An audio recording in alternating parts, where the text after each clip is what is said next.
2. Nuestra casa en Haifá, Israel, parecía mucho más grande de lo que realmente era.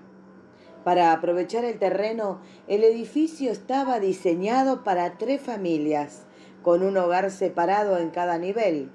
En el piso de arriba vivía el señor Harma y su familia. Era un libanés que se había casado con una mujer judía húngara. Pero el señor Harma era más que vecino, debido al lazo de amistad que se había establecido entre mi padre y él. Llegó a ser un segundo padre para los 8 hijos de nuestra familia. El señor Harna y mi padre, Constandi, entraron en un pacto que nunca se borrará de mi memoria. Usando una cuchilla afilada como navaja de afeitar, cada uno hizo una incisión en su muñeca hasta que la sangre salió a la superficie. Luego unieron sus muñecas apretadamente, colocando cada incisión una sobre la otra y permitiendo que la sangre se mezclara. En la mesa, frente a ellos, había 2 copas con vino. Mi papá sostuvo su muñeca sobre una de las copas y dejó que varias gotas de sangre cayeran en ella. El señor Harma hizo lo mismo. Luego mezclaron el vino y cada uno tomó de la copa del otro. En ese momento se convirtieron en hermanos de sangre. En la cultura oriental y en muchos otros pueblos alrededor del mundo, es el vínculo más fuerte que jamás puede forjarse entre 2 hombres. Para esta clase de pacto, algunos orientales también firman un acuerdo escrito que dice: si tú quedas incapacitado para proveer para tus hijos, yo seré un padre para ellos y los sostendré. Si te enfermas o mueres, yo seré responsable por el bienestar de tu familia. Es más que un pacto legal, es un voto que se sella con sangre y que nunca será roto. Cuando nuestra familia emigró de Israel a Canadá y yo me convertí en cristiano, el Espíritu Santo empezó a revelarme la palabra de Dios. Yo había visto la influencia del pacto de sangre en la cultura oriental. Entonces el Espíritu Santo me mostró cuánto más poderoso es el pacto divino de sangre. Desde Génesis hasta Apocalipsis hay un torrente carmesí, que es la fuente que da vida y poder, protección y promesa para usted y para mí hoy. El aliento de vida. La historia de la creación en sí misma marca el principio del papel del pacto de sangre en el plan de Dios para la humanidad. Nuestra creación fue un proceso en 3 pasos. Primero, Jehová Dios formó al hombre del polvo de la tierra. Génesis 2, versículo 7. Casi puedo verle tomando un poco de lodo en sus manos y literalmente dándole forma. Creo que en ese mismo tiempo Dios creó nuestra sangre. Segundo, Dios sopló en su nariz aliento de vida. Génesis 2, versículo 7. Pienso que en ese punto nuestros espíritus llegaron a existir. Las Escrituras a menudo representan al Espíritu de Dios como su aliento, de modo que creo que Dios, como Espíritu, creó nuestros espíritus. Tercero, y fue el hombre un ser viviente. Génesis 2, versículo 7. Después de que el hombre recibió su cuerpo y espíritu, entonces fue un individuo distinto o un alma.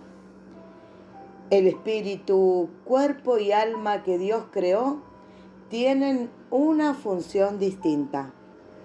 El espíritu dentro de nosotros es la parte que conoce a Dios íntimamente, está consciente de Dios. Nuestro cuerpo es la concha en la cual vivimos, está consciente del mundo.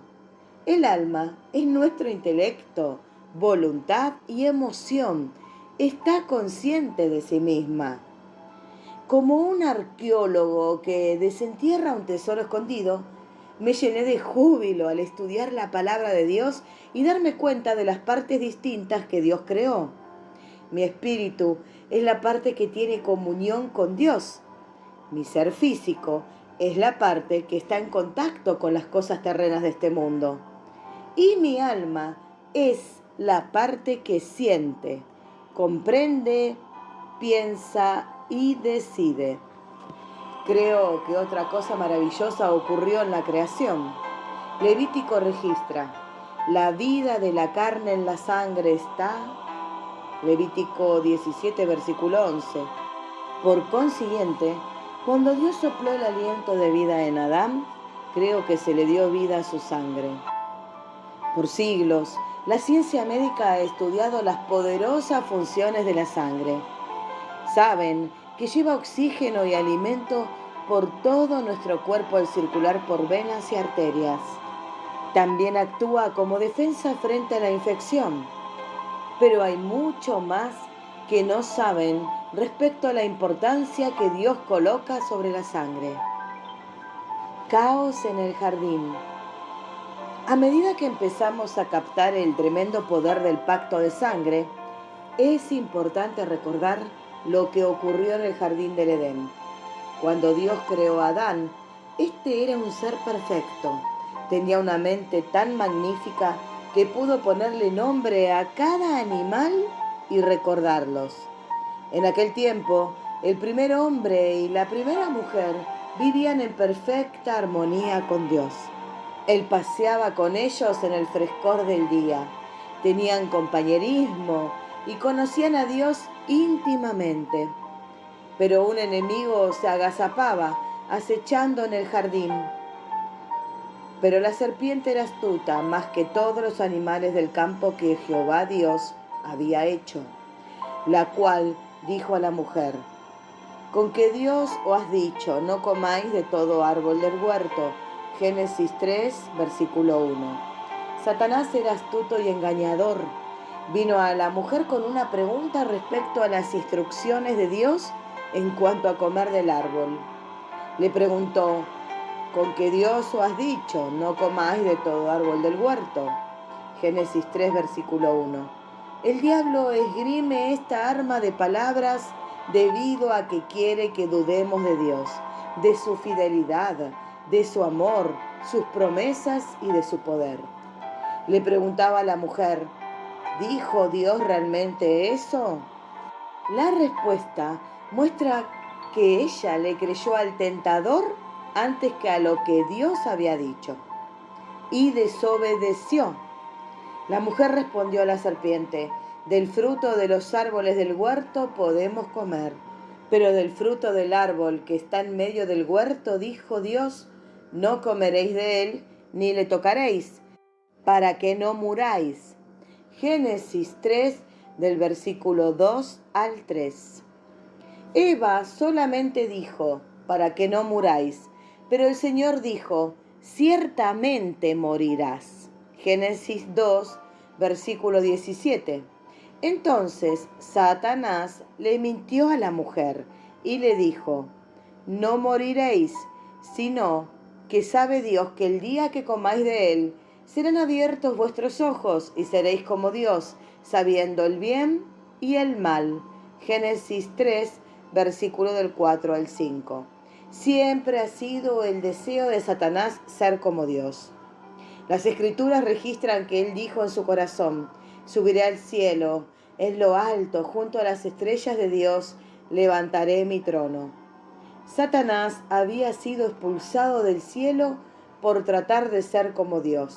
Ahora estaba intentando ofrecerle a la primera mujer la misma promesa de llegar a ser como Dios. Y no ha cesado. Miles de años más tarde, todavía sigue sembrando los mismos pensamientos en los corazones desprevenidos. La carne y el diablo. La primera mujer no solo cayó en la mentira, sino que también sedujo a Adán a que se le uniera, y el pecado original entró en el corazón del hombre. Y vio la mujer que el árbol era bueno para comer y que era agradable a los ojos, y árbol codiciable para alcanzar la sabiduría.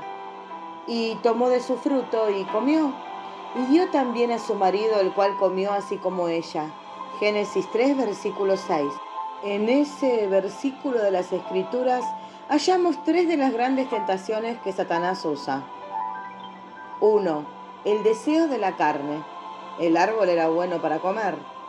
2. El deseo de los ojos. Era agradable a los ojos. 3. La vanagloria de la vida. El árbol ofrecía sabiduría. ¿Por qué el enemigo pone en contra nuestra estas formas de tentación?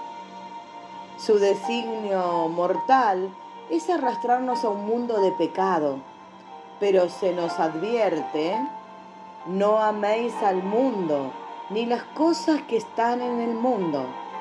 Si alguno ama al mundo, el amor del Padre no está en él, porque todo lo que hay en el mundo, los deseos de la carne, los deseos de los ojos y la vanagloria de la vida, no proviene del Padre, sino del mundo. Primera de Juan 2, versículos 15 y 16. Satanás trató las mismas 3 tentaciones durante su encuentro con Jesús en el desierto. Dijo: si eres hijo de Dios, di que estas piedras se conviertan en pan. Mateo 4, versículo 3.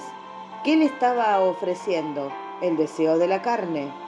Cuando le llevó el diablo a un monte muy alto y le mostró todos los reinos del mundo y la gloria de ellos, en Mateo 4, versículo 8, estaba tentando a Jesús por el deseo de los ojos. Y apeló a la vanagloria de la vida al decirle al Señor: si eres hijo de Dios, échate abajo, porque escrito está: a sus ángeles mandará acerca de ti, y en sus manos te sostendrán, para que no tropieces con tu pie en piedra. Mateo 4, versículo 6. Incluso Satanás sabía la palabra. Le dijo a Jesús: escrito está. Y citó el Salmo 91, versículos 11 al 12. Pero Jesús sabía mejor la palabra. Con la autoridad del cielo le dijo: escrito está también: no tentarás al Señor tu Dios. Mateo 4, versículo 7. En 3 ocasiones distintas él dijo: escrito está. Mateo 4, versículo 4, 7 y 10. Jesús finalmente dijo: vete, Satanás, porque escrito está: al Señor tu Dios adorarás, y a Él solo servirás. Mateo 4, versículo 10. El enemigo sigue usando actualmente las mismas tácticas, pero el Señor Jesús derrotó a Satanás con el poder de la palabra, y el mismo poder está disponible para nosotros hoy. La palabra de Dios es un arma poderosa contra los ataques del enemigo, porque nos revela las condiciones y promesas del pacto divino de sangre. Desde el momento del pecado original, Dios introdujo el pacto de sangre como un medio de cubrirlo o de redención. Lo que sigue es cómo ocurrió.